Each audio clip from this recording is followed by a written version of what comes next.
The Auckland Islands rise abruptly from the Southern Ocean, a cluster of jagged, uninhabited landmasses south of New Zealand. Waves crash against rocky cliffs, sending white spray into the air. Dense forests cling to hillsides, interspersed with moss-covered rocks and winding streams. Winds sweep across open meadows, carrying a chill that settles into the bones. Seabirds will overhead, their calls echoing in the emptiness, while fur seals rest along narrow beaches, oblivious to any human presence.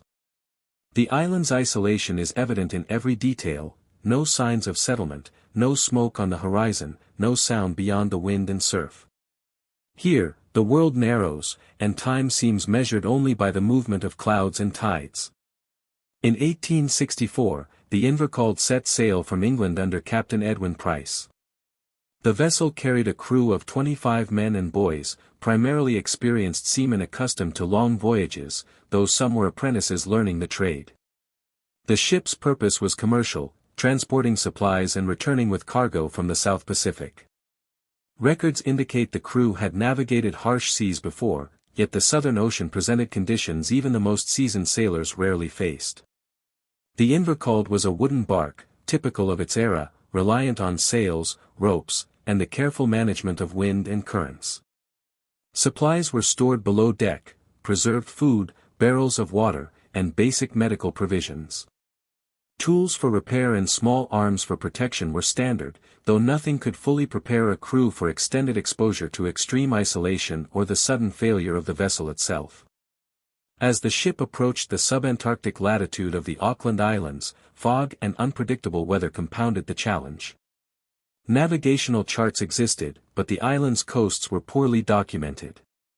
The crew's prior experience did not account for the dense reefs, hidden rocks, and sudden squalls that defined these waters.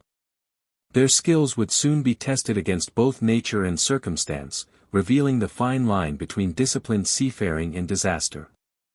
In late February 1864, the Invercauld approached the Auckland Islands under overcast skies and rising swells. The island's shoreline appeared through fog only moments before disaster struck. A misjudgment in navigation, compounded by sudden currents and poorly charted reefs, brought the ship onto hidden rocks near Enderby Island. The impact tore the hull, and water flooded the lower decks. The crew acted quickly to assess the situation, but the ship's position left no room for maneuver. Lifeboats were launched, though several were damaged by the surf. Men clung to wreckage or swam to the rocky shore, where the cold, windswept terrain offered no shelter. The Invercauld, once a controlled environment, became a wreck within minutes. At this point, isolation became absolute. Rescue from passing ships was impossible. The Southern Ocean was a vast expanse, and the nearest settlements were hundreds of miles away. The survivors were forced to confront their environment alone: wind, rain, rocky coasts, and scarce resources. The moment of wreck marked the irreversible shift from voyage to survival, and the decisions made on the shore would determine which men endured and which would succumb to the harsh subantarctic conditions. The survivors quickly realized that the immediate danger of the wreck was over, but the challenge of the Auckland Islands had only begun. The coastline was strewn with debris from the Invercauld, fragments of timber, ropes, barrels, and personal belongings. These remnants became critical resources. Wood was gathered for fires, while canvas and sails were salvaged to provide rudimentary shelter against persistent wind and rain. Enderby Island offered little natural protection. Vegetation was sparse near the shoreline, with low shrubs and tussock grass dominating the landscape.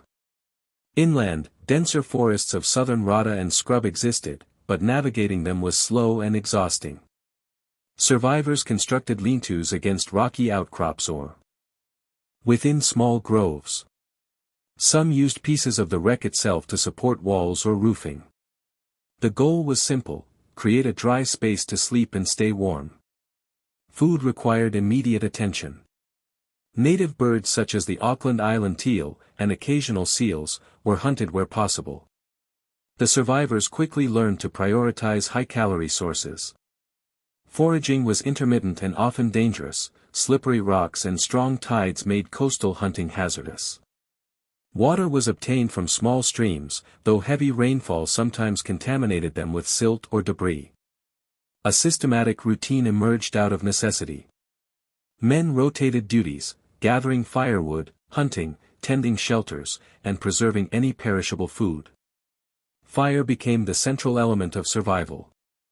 Without it, hypothermia was a constant threat in the cold, damp environment. Small groups would maintain embers overnight, ensuring that cooking and warmth could continue uninterrupted.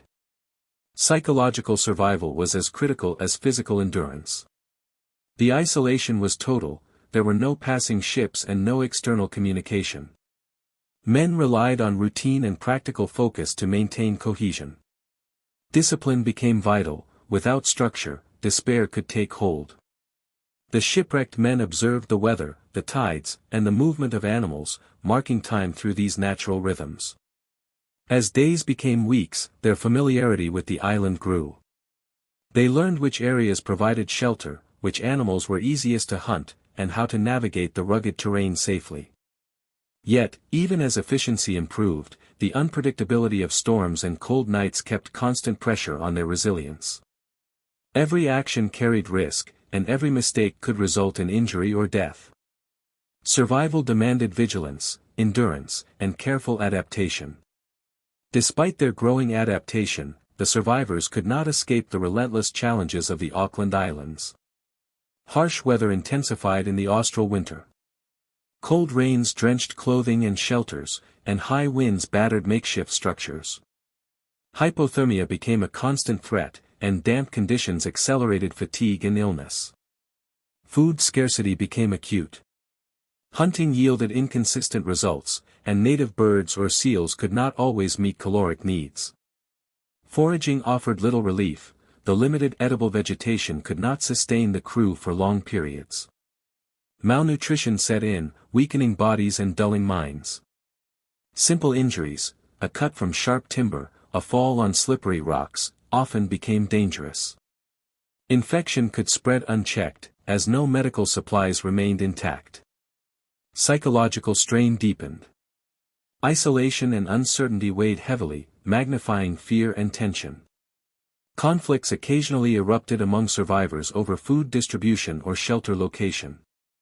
Hope was fragile, passing ships often appeared on the horizon but never approached. Each missed opportunity reinforced a sense of helplessness. Several men succumbed to the harsh conditions. Deaths were quiet and unceremonious. Bodies were interred in shallow graves or left near the shore, a grim reminder of the environment's indifference. Survivors pressed on, driven by necessity rather than morale. Time blurred. Weeks and months merged in a cycle of survival, fire, food, shelter, and vigilance. The routine that had previously sustained them now felt oppressive. The margin between life and death narrowed, highlighting the unforgiving nature of isolation. Every decision, where to hunt, when to light a fire, how to conserve strength, carried critical consequences. After months of unbroken struggle, change arrived not through planning, but through circumstance. In the austral spring, 2 passing ships were sighted approaching the islands. They were English, part of a privateering expedition, and unlike previous sightings, their flags and hulls marked them as neutral rather than hostile. The survivors seized the opportunity with caution, signaling fires and visible movement from elevated terrain. A small boat was sent from the nearest vessel to investigate. The remaining men were discovered in varying states of wear, clothing patched from hides, hair and beards unkempt, skin weathered and calloused. Despite these signs of exposure and fatigue, most were physically capable, their survival sustained by months of disciplined routine.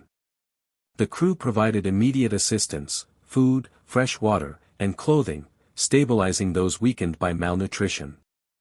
Identification and verification followed. The survivors recounted the wreck and the ensuing months of isolation. Their knowledge of local water sources and terrain proved immediately useful to the rescuers. There was no ceremony, no celebration beyond the quiet relief of safety. They embarked upon the ships, leaving the islands behind. The Auckland Islands receded into the distance, unaltered by human presence. The survivors' endurance remained a testament to practical adaptation rather than heroism. Survival had been achieved through routine, skill, and careful observation of the environment, underscoring the quiet, relentless challenges of isolation. The Auckland Islands remained remote, windswept, and largely unchanged after the ordeal. For those who survived, the experience was a record of endurance shaped by circumstance rather than choice. Months of exposure to cold, hunger, and isolation left physical and psychological marks, yet their adaptation demonstrated the limits of human resilience. Historical accounts emphasize routine, observation, and cautious decision-making as the factors that sustained life. There was no dramatic triumph, only the quiet closure of leaving the islands behind. The story of the Invercauld survivors remains a sober reminder of the thin line between life and death in extreme isolation.